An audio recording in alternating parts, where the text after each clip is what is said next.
Hey guys, it's CS Joseph with csjoseph.life doing another episode for season 14. We got our new whiteboard. Awesome. What you can't see though, I'm actually going to show you guys the individual whiteboard right here to take me off out of it. So here's our whiteboard. This is intimacy for ENTP and INFJs. Pretty well covered. These two types basically are heavily requested, and I can understand why, and I think the reason why is because these two particular types have the absolute highest sexual compatibility that you can get, and but they don't have the emotional compatibility, and that's one of the main concerns. Basically, is the emotional compatibility. Um, so yeah. Um with that being said.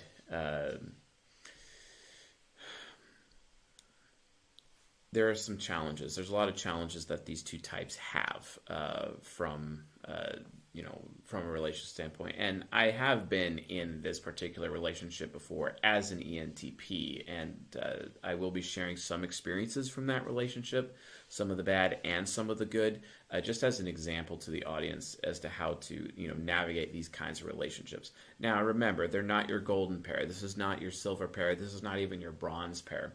And bronze pair, just to give you guys an idea of what the bronze pair is, it's when your pessimistic and optimistic functions match up in your function stacks for your ego.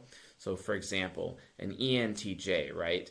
Their bronze pair would be ISFJ, right? So SE child to the SI hero, and then the FE parent to the FI inferior, for example. That is an example of a bronze pair. Now, statistically, the bronze pair is the most, it's like the marriage that everyone seeks out amongst all of the types.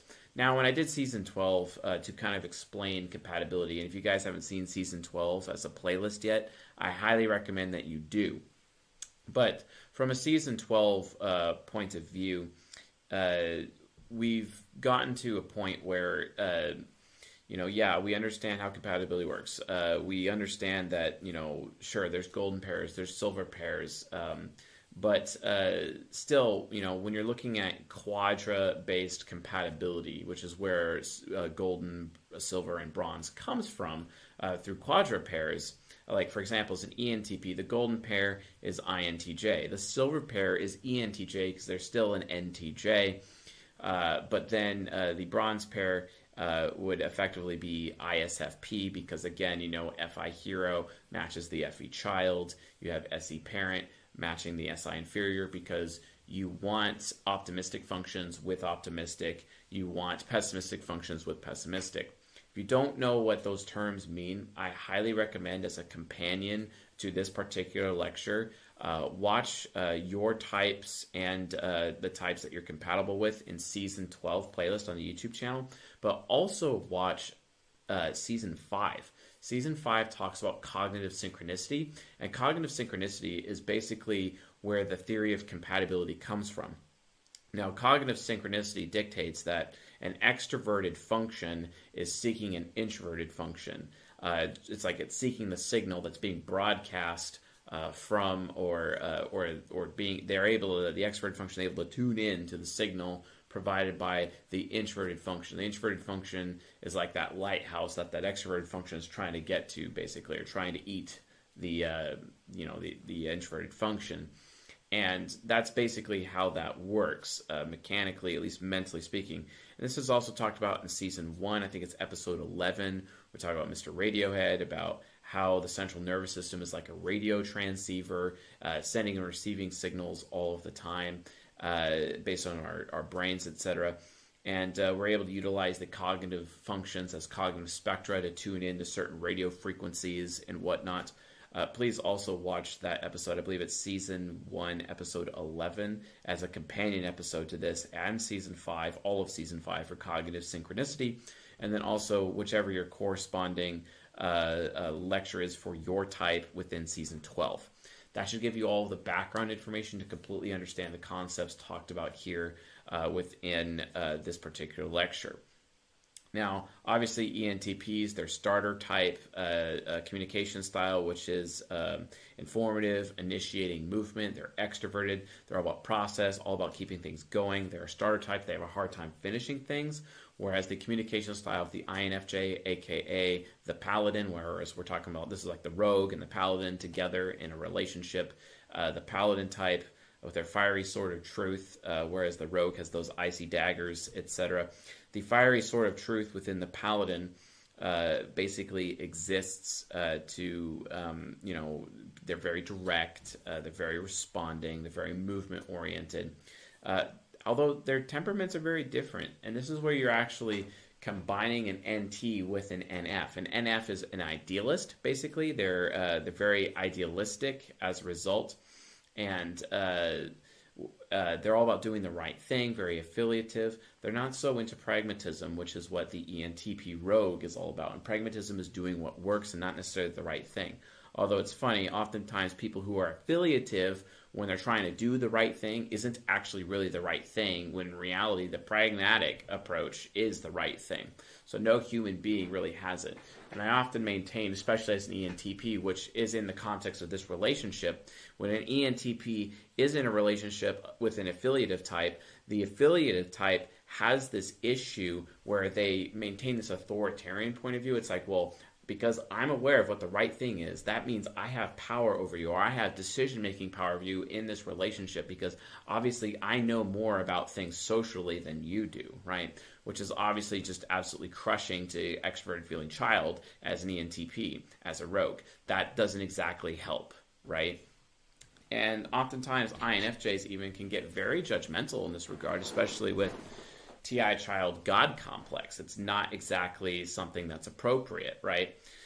So this can continue to be a serious issue, and a lot of people, just don't really understand these dynamics, So communication style, starter versus finisher. There's great compatibility there because the ENTP starts something and the INFJ finishes it. That's excellent. I mean, that kind of matches the golden pair relationship with an ENTP INTJ, because INTJs are also finishers. This is excellent. This works. So, in terms of communication styles, etc., between starter versus finisher, there's absolute total compatibility there. It's great. The incompatibility comes in from their temperaments or their dispositions when you're looking at idealism from the INFJ standpoint versus the intellectualism from the ENTP. And the reason why is because when an INFJ considers themselves academic, they can actually clash with the ENTP in the relationship. And this stems from a lack of emotional compatibility. And we're going to be talking about that throughout this lecture, the lack of emotional compatibility and how to solve it.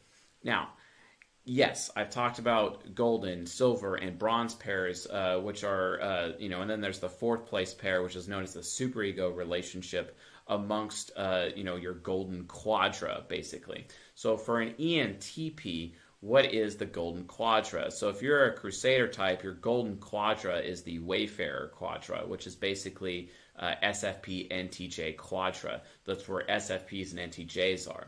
So your golden pair is the INTJ, your silver pair is the ENTJ, your bronze pair is the ISFP, but your superego pair is the ESFP. That's also my first marriage, for example, and that turned out to be a disaster. We had latent compatibility, but because we're superego relationships, that adds in a different layer of complexity as well as some issues. While it can stimulate growth within the types, there can also end up being competition, or I'm more right than you are, or it leads to talking badly behind people's backs, and that can be an issue.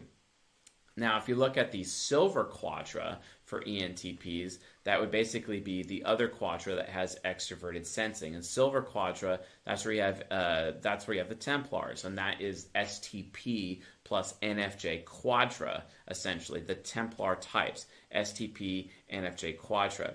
Now, that can be an issue that exists, but ultimately, why?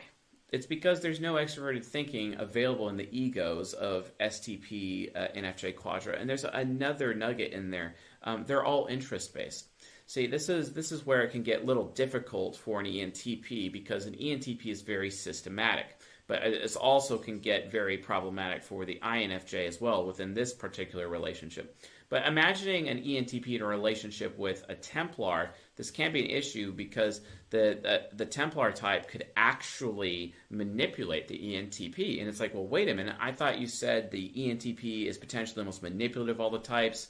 They're obviously the ones who are the best at lying out of all the types and mistrust and whatnot. And absolutely, that is true. And that can definitely be an issue.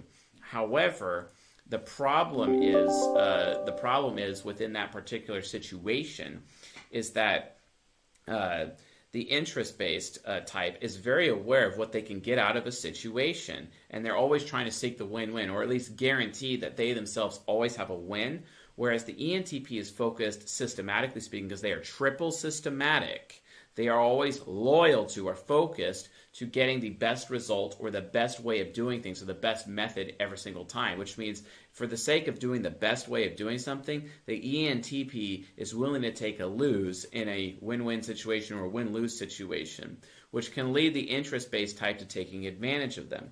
So when so the golden pair and the silver pair actually protects the ENTP against this for the most part because they too are systematic. Although sometimes their interests can still get crisscrossed and it can still lead to the same problem. Now, conversely, an interest-based type could actually protect an ENTP from this blind spot if they have shared interests or if it's in the interest of the Templar type to actually help the Crusader, known as the ENTP, the Crusader Rogue, which is the ENTP. Guys, I know I'm using all these new quadra-based terminology that I haven't talked about yet, but this is really necessary as a result. So you have the silver quadra, and that's where the INFJ is. The INFJ is a silver quadra. Now, the thing is that when we're talking about compatibility, I usually recommend people stick to their gold, silver, bronze compatibilities, and then maybe look at the top 2 or top 3 of their silver quadra as well for relationships typically. In terms of ranking them, you can't really rank them per se because that's when human nurture comes to play. So really, it's all about presenting people with choices, and then if you can test against someone's nurture, which I've developed a test to actually be able to test someone's nurture appropriately, and then from that test result, you can actually compare and then just kind of see like a weighted average over time to figure out, okay, which of the gold, silver, bronze pair relationships are ideal versus which relationships within the silver quadra are ideal, etc. That being said, since the INFJ has the highest sexual compatibility with the ENTP and it is tied with the INTJ, the golden pair, that would make the INFJ paladin type the best type for an ENTP to seek from a silver quadra, compatibility speaking. And hence why we're doing this lecture right now, because people recognize that the ENTP-INFJ relationship is very prevalent, despite their incompatibilities, which is they're very compatible sexually, but they're incompatible emotionally. Also incompatible from a temperament standpoint, systematic versus interest, abstract versus, or no, they're both abstract, so they still have that in common. But, it's systematic versus interest and pragmatic versus affiliative. And this is oftentimes why in relationships, INFJs will accuse ENTPs of being soulless people, or the ENTPs at times could accuse the INFJs of being stupid. Or, for in some particular case, they can actually both accuse each other of being hoes or cheating consistently, even though none of that is actually taking place, which can happen, as a result. And it's because it's all about mistaken intentions. When the INFJ is viewing ENTP behavior through this affiliative lens, where they're basically looking at the ENTP and it's like, oh, hey, thank you. They're saying, okay, oh, hey, because of that lens, you find yourself in a situation where, you're not doing the right thing, so I can automatically assume with my extrovert intuition nemesis that you have bad intentions towards me. And that's actually categorically false. In fact, that's false most of the time. I'd say 9 out of 10 times it's false. But the INFJ is reading it that way, And then as a result of reading it that way, they end up having, an internal struggle that leads them to jumping to the conclusion, to wrong conclusions about ENTP behavior. And then they end up giving themselves license for bad behavior because they're mirroring the ENTP's bad behavior, which is not actually taking place, but they've actually just imagined that bad behavior at all. And that's not really appropriate, right? But that's what happens in that situation. So what do you do, right? So what's the recommendation then at that point, right? So understand, there's some good things and there's some bad things about this this relationship. Now, this is the best relationship that you can get within the silver quadra for an ENTP on paper. Now, when you look at nurture-related things, so I could say, okay, yes, I'm an ENTP. I'm definitely married to somebody in my silver quadra who is an ESTP. It's not top in the silver quadra, but it's still really good, right? And it's because we maintain sexual compatibility, but we lack in emotional compatibility. But the difference is that as long as both people in the relationship have similar nurture, and then they also you can always communicate and communicate issues. Remember, folks, sexual compatibility cannot be solved with communication, contrary to popular belief, at least from a human nature standpoint, at least from a psychological standpoint. It just cannot be solved. Whereas emotional compatibility can be solved from from communicating. You can communicate away your emotional incompatibilities very easily, because at the end of the day, conflict resolution, the way it works, you could always take it to the bedroom every single time, especially with that super mega high sexual compatibility. Great, we just had sex. All is right with the world, etc. And that generally solves it, provided both types are not jumping to conclusions about the other person's intentions, because the ENTP may be seeing everything from a pragmatic lens and also jumping to conclusions about the INFJ as well, which can lead to some serious problems. So anyway, I'd like to take a moment to kind of show the whiteboard here and whatnot, the red things. So the red little markers are basically trying to show, like little mini arrows, if they are solid. And shout out to Shadow Quick on this one, because he basically made a model for active versus passive in order to basically demonstrate the lines of compatibility on this one, etc., and how important it is. So just trying to keep everything on track here.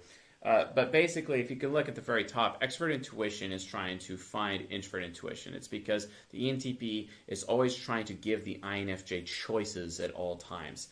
Conversely, the extrovert sensing inferior function is afraid of giving the SI inferior function a bad experience, right? And the SE inferior is causing the INFJ to perform at top performance at all times for the sake of the SI inferior of the ENTP, which causes the ENTP to eventually aspire with SI inferior. And this is good. This works, and it works especially in the bedroom, because the ENTP just has to make it clear to the INFJ that, hey, there's no way that you could make me feel uncomfortable in the bedroom, right? Which then gives the NI hero of the INFJ full freedom of choice to paint upon the canvas that is the ENTP in the relationship. Very, very, it's very important. Also, it makes the ENTP feel safe, and it also, through the top performance of SE inferior, makes the ENTP super loyal to the point of having Stockholm syndrome to the INFJ. But this is where it could actually open up manipulation on the part of the INFJ.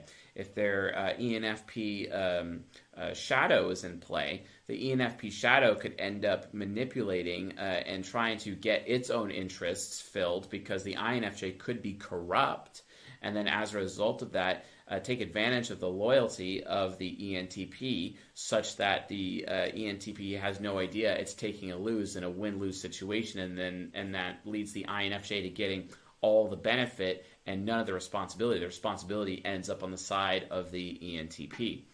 And this has actually been consistent amongst relationships that I've coached between ENTPs and INFJs who are not able to reach that high level of communication to communicate away their emotional incompatibilities, right? And if we actually look here on the whiteboard, you can kind of see in this model exactly how this works. So changing the camera view here. So let's look at the TI parent within this model right now. The TI parent, if you look at the TE trickster, where the INFJ is like, ooh, I'm TE trickster. I can believe just about anything, except when it comes to TI parent, it's like, I'm not even going to try and listen to the ENTP. And this is when you're doing couples counseling between ENTPs and INFJs. It's almost always both of them, because they're both TI users, are trying to explain to the other, you're not listening to me.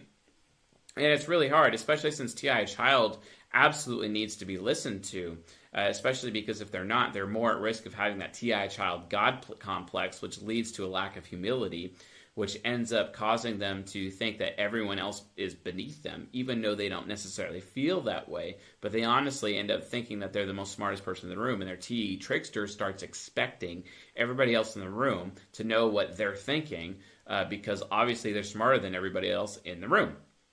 Well, the ENTP, conversely, at least they have TE critic and wisely aware that people don't always know what is in the TI parent, but if the ENTP maintains that they're absolutely correct about something, that gives them the right to lord over other people that, hey, you better listen to me, and you don't have a choice.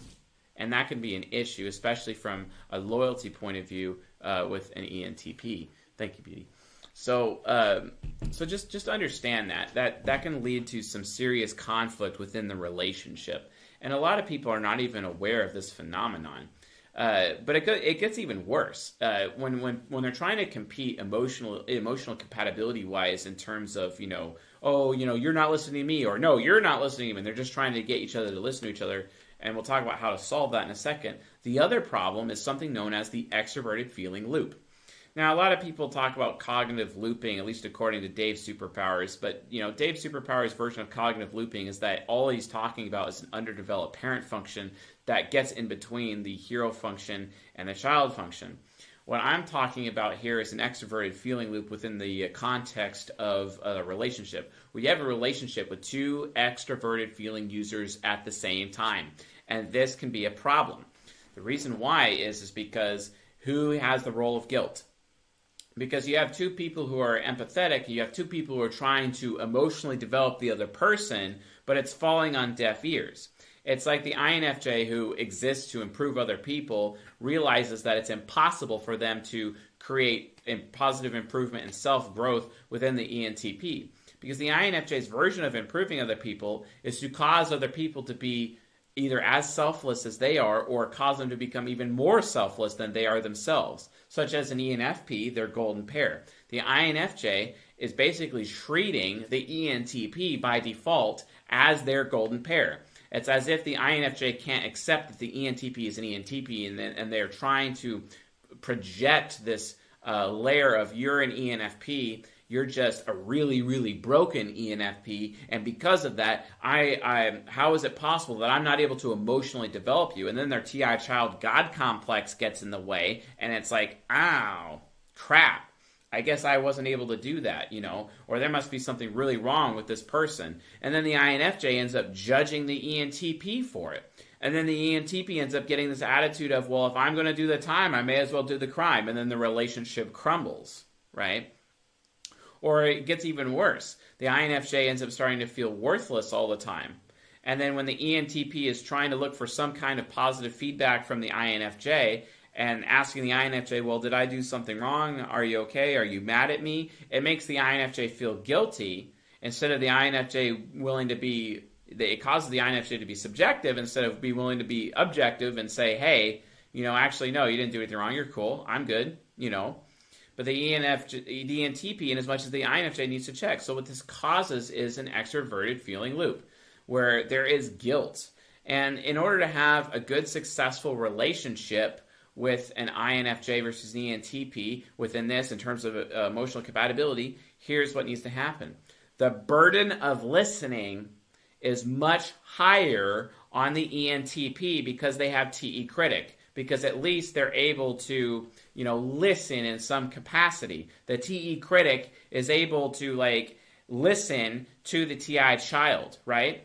but the burden of feedback is actually on the INFJ. So the INFJ can't be selfish about recognition. It has to be responsible with recognition, which means in order for this relationship to actually work, the critic functions have to be well developed enough. The critic functions are the key to making this relationship absolutely powerful. Now, why is that? Why the critic functions? According to socionics, the ENTP INFJ relationship is known as the pedagogue relationship. The pedagogue basically is that this other type is your teacher, or they are the teacher to each other's type. And it's kind of interesting because my best teacher, especially in terms of the psychology, Robert Morial, he's an INFJ, right? And he would teach these things, and he was my pedagogue. And I have become pedagogue to many INFJs, especially in my coaching practice. And I would say that I teach INFJs probably more than any other type. It's not because INFJs are more common. It's just I attract a lot of INFJs to me because I'm like a bug zapper, and all the bugs are a specific kind of bug are coming to the zapper, right? And I'm the zapper. And let me tell you, I definitely zap them with some TI apparent, fiery, icy criticism, if you know what I'm saying. Because I will light them on fire and make sure that they understand through TI truth that they're not exactly as perfect as they think themselves are, right? So this ends up becoming a bigger issue, over time, and a lot of people are not necessarily, aware of these issues. Because ENTPs have to listen. It's the critic functions, because if you've developed your critic functions, that means you can take on that pedagogue role that this relationship is supposed to have for the other person, that pedagogue role, and teach. And this ultimately allows the INFJ over time, through the example of their critic function, to actually emotionally develop the ENTP into a more moral or less corrupt person. But then again, the INFJ would have to be willing to accept they're not as bad a person or not as worthless a person as they imagine themselves to be. They might actually have to develop some form of maturity as a result. But how many INFJs out there do you see with FI Critic developed? Very few. Simon Sinek does. Maybe you INFJs should probably check him out. Or, more importantly, look at ENTPs with their TE Critic that is more well developed. How is that possible, right? So, so the burden of listening in the relationship is on the ENTP. It really is, because TE Critic is present. But on the INFJ, the burden of recognition, the burden of giving recognition, the burden of giving positive feedback and feeling good about things in terms of feeling good and responding positively to the ENTP so the ENTP FE child can get recognition, that's actually on the INFJ. The reason why is because when you look at their child functions, the critic functions are the ones that are caretaking the child functions. It's like a grandparent who is caretaking a child because the grandparent's son or daughter is disparaged, or they have been completely removed from taking over the child. They lost custody of the child, for example, or they're displaced in some way. Gosh, I even forget the actual term as to what the actual term is. But the bottom line is that the parent is not able to take care of the child, so the grandparent has to step in, right? And this is why the ENTP-INFJ relationship is known as the pedagogue relationship, right? But they have super mega high sexual compatibility. That's great. But the emotional compatibility is a problem. Luckily, this relationship doesn't have to rely on communication only to solve the emotional compatibility issues. At least this relationship has a little bit of human nature present to be able to fulfill the emotional requirements of the other. And this is why ENTPs and INFJs get married all the time. This is why it's actually an extremely common relationship. May not be the most extremely common marriage, but it is an extremely common relationship for ENTPs. And I would venture to guess that in terms of ENTPs or INFJs, this is the top or the second highest or the third highest most common relationship for ENTPs, or these two types involved, specifically because of that super high sexual compatibility, But, as a result of developing their critic functions and their parent functions appropriately, and having cognitive orbit in place between parent functions and critic functions, between both of these two types can form a very good union and have mutual respect for one another and be able to solve all those emotional compatibility issues. And it all comes from developing their critic function. How do you develop your critic function? Well, they need to get over their worry. For example, the ENTP needs to get over being worried about their own future, and the INFJ needs to stop being paranoid about what the ENTP is doing. But the ENTP can get rid of that paranoia by showing proof or demonstrations of loyalty, even such as like texting photos of what they're doing throughout the day to the INFJ, for example. So the INFJ sees that the ENTP is sharing their life with the INFJ and that the ENTP is being loyal to them, so that the INFJ doesn't have to worry about anything at that point because, oh wow, the ENTP is still thinking about me, they're still sharing their life with me. I can see that they're being consistent about this, because all the INFJ wants is consistency. They want loyalty. They don't want to be abandoned, because the INFJ is afraid of being abandoned the most, right? Whereas the ENTP is afraid of being made uncomfortable all the time in a relationship, right? So these issues are easily solved, especially sexually, when you can just take all this conflict to the bedroom, and it's as if everything is right as rain. At least that you can do a hard reset in your relationship if you guys just go have sex and you're good to go. However, emotional compatibility speaking, because both these types have a tendency, because they're both FE users and they're in this FE loop where like when one feels guilty, the other person feels guilty. It's kind of like when I was watching my INFJ ex-girlfriend start cutting herself, and I'm like, dude, you do realize that when you're cutting yourself, you're also cutting me at the same time. And the reason why is because there's an empathy link between the two of them. Both types have empathy, and the empathy is attached to the other heart, so what affects one automatically affects the other. So if there's a negative thing, a negative emotion going throughout the relationship, this creates this loop. So that if the ENTP starts feeling guilty, the INFJ feels guilty, and vice versa. The problem is, when it comes to guilt management, it is not necessarily the responsibility of the ENTP in the relationship to do that. It's actually the responsibility of the INFJ because of FI critic, where INFJs have to stop believing their own bullshit, basically. They got to stop believing their own bullshit, because if they don't stop believing their own bullshit, like, oh, I'm worthless, or I'm useless, or I'm not worthy enough of him or her, I'm not worthy of my ENTP, etc. I always need people to recognize me and everything. No, INFJs, if you just focus on doing a good job and performing well, your ENTP will tell you that you are performing well consistently. And you can even ask the ENTP, and it's never a bad thing. You don't have to feel guilty about fishing for compliments, etc., because the FE child of the ENTP would be happy to actually tell you the truth from TI parent that yes, you are doing a good job, and the FE child will give you balloons and candy so your FI critic doesn't have to feel so worthless all the time.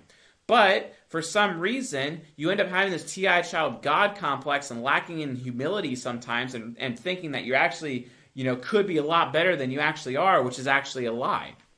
Remember, INFJs, the more you seek perfection, the more worthless you become. The more worthless you become. The reason why is because, remember, when you grow a diamond in a lab, it's absolutely worthless. Pull it out of the ground, however, it has value, right? Because it is flawed. The flaw is the beauty of the INFJ. The flaw is the beauty of the paladin. And the ENTP sees this. ENTPs fall in love more so with flaws than they do perfections, because the ENTP recognizes the truth about perfections, and that perfection is absolutely worthless. When the FI critic of the INFJ is able to accept this, they can have a really good relationship with the ENTP, because then they're able to actually be grateful and thankful for the things that the ENTP does. It's almost as if the INFJ isn't a soulless husk anymore, even though the ENTP will remain a soulless husk because of FI trickster. So remember, the burden of morality, the burden of positive feedback, the burden of feelings is actually on the side of the INFJ. You who claim to be soulless and machines, you just have to recognize the ENTP is more soulless than you. Ergo, it's your responsibility. However, ENTPs, it's your responsibility to listen to the TI child of the INFJ, even if you disagree with them.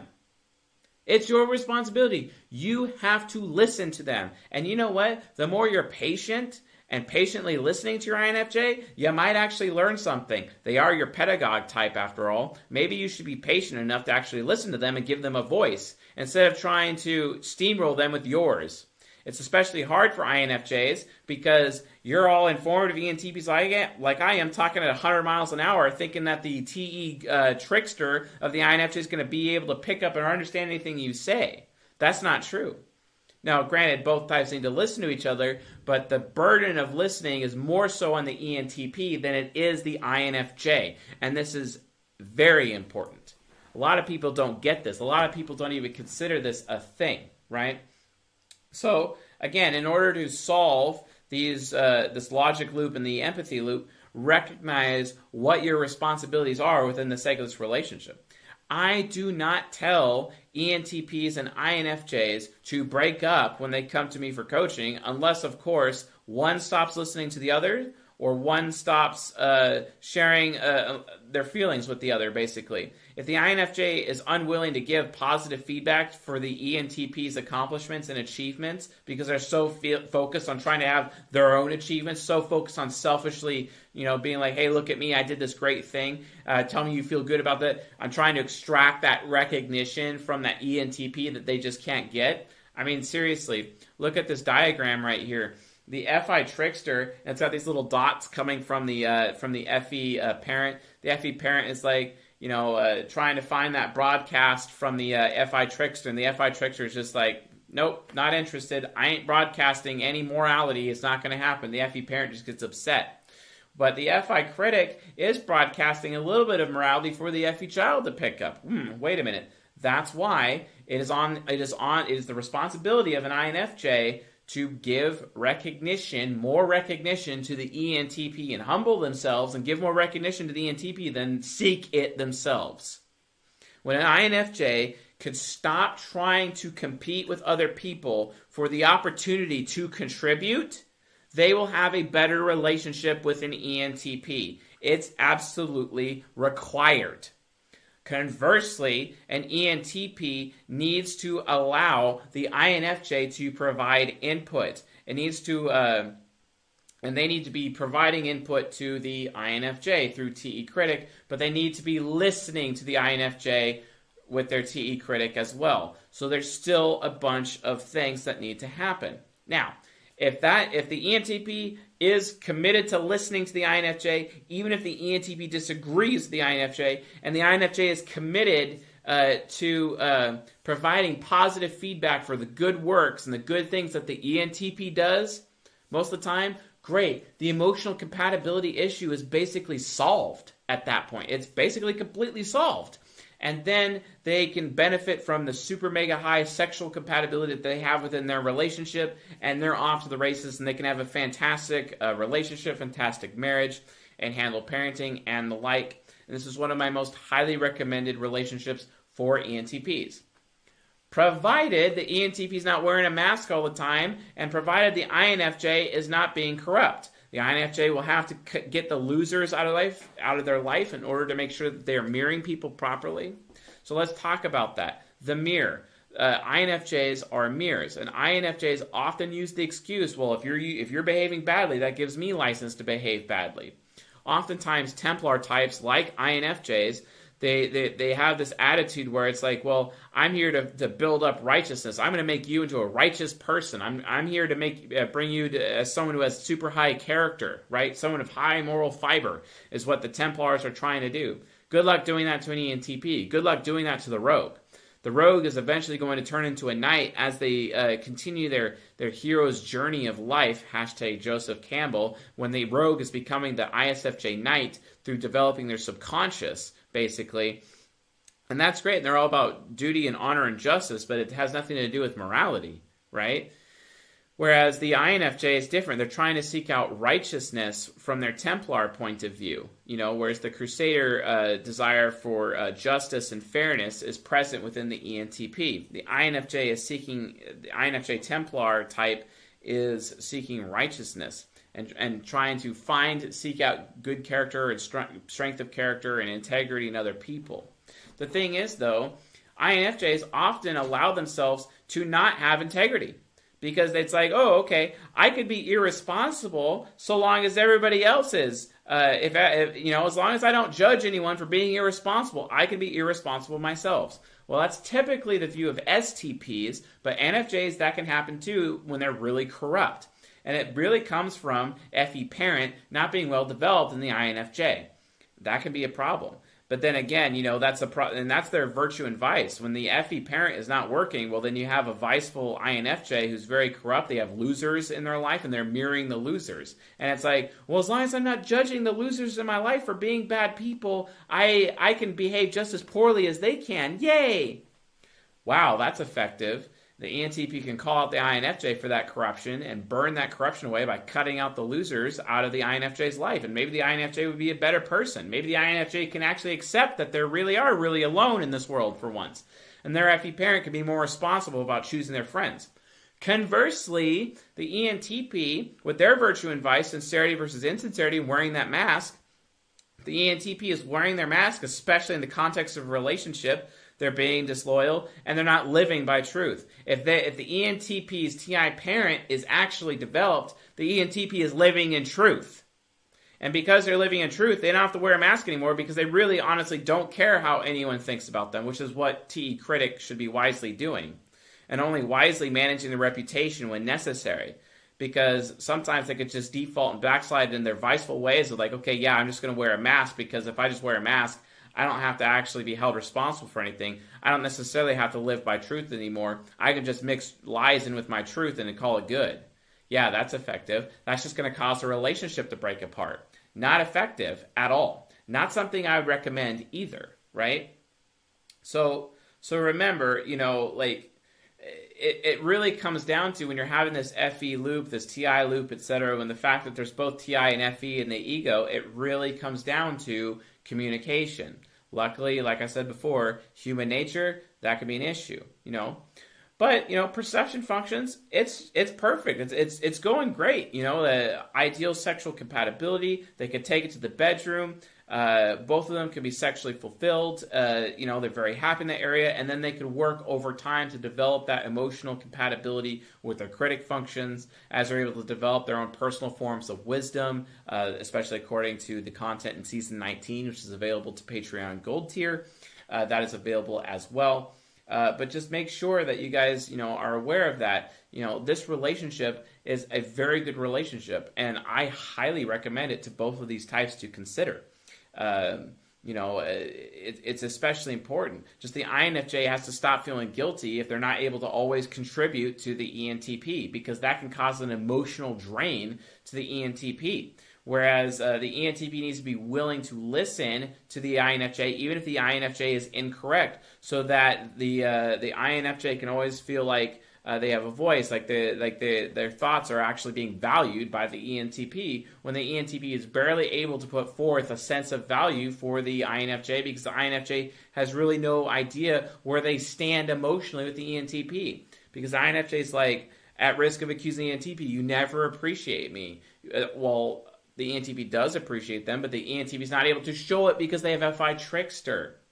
It's on the burden of the INFJ to show appreciation, not to expect appreciation, which is very confusing to INFJs. But wise, developed INFJs can do this because they are not allowing their FI critic to tell them, oh yeah, I'm a bad person, oh yeah, I'm worthless, or oh yeah, I'm not useful, or oh yeah, I'm novel. I watched my ESTP mentor tell my INFJ mentor to his face, you are novel. You are worthless. You are useless. The INFJ wants to be the most useful tool in the tool shed, but the INFJ has to recognize that it's arrogant to consider themselves the most useful tool in the tool shed for everything. The ENTP may be working on an extremely complex system that the INFJ has no idea anything about, and they have to let go of their pride and let go of their need to be useful so that the ENTP has all the headspace that they need to actually finish the project. Because if the INFJ gets involved, they're just going to get in the way, which has happened consistently. I remember from my past relationship with an INFJ, where my INFJ tried to get involved with one of my businesses that I was running, and instead of getting involved, she ended up slowing it down, which caused her to feel guilty. And then I found her crawled up in a ball in the bathtub with the light off after like 30 minutes. That's effective. Wow. How emo can you get, INFJs? Well, it gets even worse. It's a catch-22, because even if I were to tell her, no, you can't do this right now, she'd still do that anyway. And it didn't matter what I did, because she was allowing her FI critic to unwisely, because the FI critic lacked the wisdom that she needed, because the critic's job is to provide someone wisdom, because they're either very foolish with their critic function, also known as the scenics at that time, or they're very wise with their critic function. And she was so critical towards her self-worth that she couldn't accept that the value that I found in her through FE Child was good enough. She couldn't accept that. And it just created this huge emotional meltdown, and she became emotionally draining, which ultimately led to us breaking up, because she didn't value herself enough. She wouldn't accept that she had value, regardless of the feedback that I was emulating and providing back to her and proving to her that she had value, but it didn't mean anything to her. She still had to not let go of that pride and keep trying to be the contributor and keep competing for my ability to contribute to the relationship. When the reality situation, she just wouldn't accept what role that she was most tasked to do, but she wanted to go in for that glory, right? Because, let's be honest, when ENFP shadow, with FI critic being underdeveloped and being very foolish, ENFP shadow can be all about glory hogs. Whereas INTJ shadow with ENTPs, with that TE being, underdeveloped, they can be very close-minded, because TI parents like, and it's not as responsible because the critic is not well developed and the TI parent lacks personal responsibility and it's making decisions based on things that aren't actually true. They're truthy, etc. And they're not allowing the TI child of the INFJ, which has divinity, to actually verify the BS beliefs or the BS facts that the ENTP has put faith into. So it ends up becoming an issue. This is why communication is absolutely critical between these two types. And if for some reason they're not able to communicate all their way through the emotional compatibility issue, or if their critic function is underdeveloped, at least they could still go to the bedroom and solve it in the bedroom. At least they have that. But, again, in the long term, that's not going to work. That's why both these types have to be committed to developing their critic functions in order to be successful in a marriage or a long-term relationship, long-term intimate relationship. For these two types to achieve absolute intimacy with one another, obviously they got to have the bedroom covered, and the ENTP has to be like, hey, you have unlimited choice, I'm not going to limit you whatsoever, you make me very comfortable, and the ENTP's got to show loyalty, etc., has to be consistent and be safe and comfortable, etc., and the INFJ has to be committed to top performance all the time, basically, while also making the ENTP feel wanted. And that handles the sexual basis, that handles the perceptions, that handles the gathering of information, that handles the sexuality of the relationship. But emotionally, until they have developed the personal wisdom to master their critic functions, where the ENTP is like, hey, I will listen to you even if I disagree, and then we'll talk about things. And then the INFJ is like, I'll give you recognition even if I want recognition. Ooh, that's a big one. Then the relationship will be a success. And then over time, through that pedagogue-related relationship, they will cause each other to be great, strong, amazing people. The intelligence of the INFJ and their capabilities and their effectiveness and their ability to outperform everybody will actually increase. Because they'll be able to utilize the systems developed for them through the ENTP, as well as the ENTP will be providing that TI child wise input instead of just general input, etc. And then that way the logical knowledge tower of the INFJ is more successful, and the INFJ is not relying on preferred input or last known input for their logical thinking, which is the cause of ignorance amongst TI users. And conversely, the ENTP ends up being able to learn morality wisely as provided by FI critic to FE child, so the ENTP over time will be able to develop moral principles. And that is how they can be pedagogues and teachers to each other and make each other better, which then increases the relationship's ability to flourish and can actually last indefinitely. One of the reasons why I highly recommend this relationship. But as long as they can provided they can get over that emotional compatibility issue, right? So, one of the reasons why both these types have struggles because they're both trying to extract sympathy from the other person. And I've noticed that because INFJs are affiliative, because they have FI critic, they're trying that much harder than the ENTP to extract sympathy because that FE parent is so overt. It can also be very controlling, especially emotionally. And because they're trying to extract sympathy, they're also trying to extract moral principles. And this can be a problem because the INFJ can accuse the ENTP of low moral behavior all the time when that's not actually the intention of the ENTP. If the ENTP is fully developed and integrated on all three sides of their mind, they can reach a high level of self-mastery such that the FI trickster has the highest mastery of morality over all the types. Absolutely. But conversely, the INFJ can have mastery of input, on their side as well. But again, it all stems from communication and getting that emotional compatibility handled through development of critic functions. Without that, the relationship is ultimately doomed to fail, just like my relationship with my INFJ ex-girlfriend failed. And it is inevitable to fail. So it doesn't matter.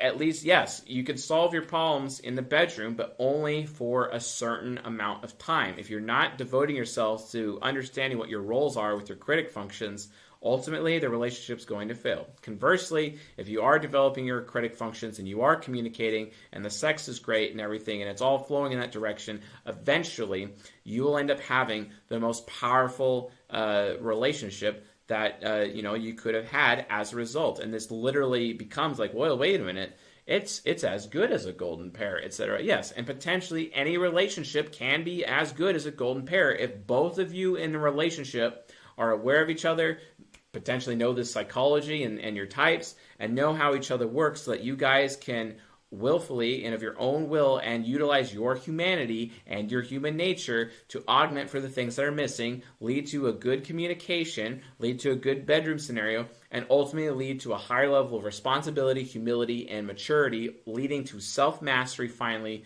which will create the ultimate relationship and the ultimate future for both of you as a result. If you have all of these things, I guarantee you your relationship will be successful, and not only that, both types will maintain that the grass is not greener elsewhere. Bottom line though, don't forget, ENTPs, you want to have a great relationship with your INFJ? Listen to them even if you disagree with them, and be committed to that, and be disciplined in that, and do not ever let go of that. INFJs, provide positive feedback to your ENTP and give recognition to your ENTP at all times, even if you're starving for recognition yourself. You do that, you will have a great relationship with your ENTP. I promise. I promise. So, anyway, folks, with that being said, thank you all for watching. And if you found this lecture useful, helpful, educational, or enlightening, thanks for watching. And I hope to see you all see all of you later. And with that being said, have a good night.